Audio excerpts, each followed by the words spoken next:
देश में इस वक्त वैक्सीन की भारी कमी हो रही है। कुछ राज्य तो ऐसे हैं जहां वैक्सीन न होने के कारण अभी तक वैक्सीनेशन शायद शुरू भी नहीं हो पाया। वैक्सीन की कमी देश के सामने इस वक्त बहुत बड़ी चुनौती बन गई है। आज केवल 2 कंपनियां वैक्सीन बना रही हैं। ये दोनों मिलके महीने में केवल 6-7 करोड़ वैक्सीन बनाती हैं। तो इस तरह तो हम देश के हर व्यक्ति को वैक्सीन लगाने में हमें 2 साल से ज़्यादा टाइम लग जाएगा। तब तक तो कोविड की पता नहीं कितनी लहरें आ जाएंगी, कितनी बर्बादी हो जाएगी। इसलिए ज़रूरी है कि हम भारत में वैक्सीन का उत्पादन युद्ध स्तर पे बढ़ाएं और देश के हर नागरिक को अगले कुछ महीने में वैक्सीन लगाने की राष्ट्रीय योजना बनाएं। जब तक हर भारतीय को वैक्सीन नहीं लगती तब तक ये जंग जीती नहीं जा सकती। मैं आज एक सुझाव देना चाहता हूँ। वैक्सीन बनाने का काम केवल 2 कंपनियां ना करें, कई कंपनियों को वैक्सीन बनाने में लगाया जाए।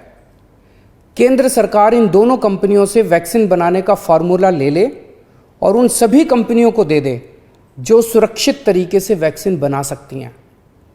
ऐसे कठिन समय में केंद्र सरकार के पास पावर है कि वो ये कर सकती है।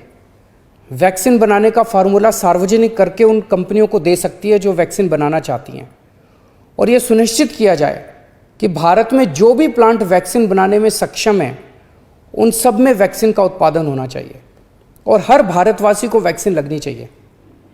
यही एक तरीका है जिसके द्वारा हम जल्दी से जल्दी सभी भारतीयों को वैक्सीन लगा पाएंगे।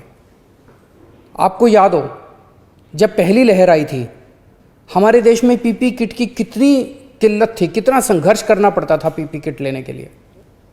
सोचो अगर उस टाइम केवल 2 कंपनियों को पीपी किट बनाने का अधिकार होता तो क्या आज देश में पीपी किट मिलते?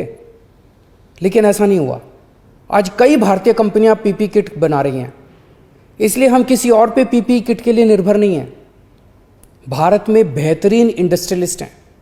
हमारे पास दुनिया की सबसे बड़ी फार्मा कंपनियां हैं। हमारे पास विश्व के सर्वश्रेष्ठ वैज्ञानिक हैं। मैं निश्चित तौर पे ये कह सकता हूँ कि यदि उन्हें अवसर दिया गया तो वे अपना भरपूर सहयोग देंगे। वैक्सीन का उत्पादन करने वाली कंपनियों के लाभ का एक अंश हम रॉयल्टी के रूप में उन दोनों कंपनियों को दे सकते हैं जिन्होंने मूल फॉर्मूले की खोज की है। मुझे पूरा विश्वास है कि इस तरह हम अगली कोरोना की लहर के पहले भारत के हर नागरिक को सुरक्षा कवच प्रदान कर पाएंगे। मेरा केवल एक ही मकसद है कि किस तरह हम सब मिलकर हर भारतीय को कोरोना से बचा पाएं। जय हिंद।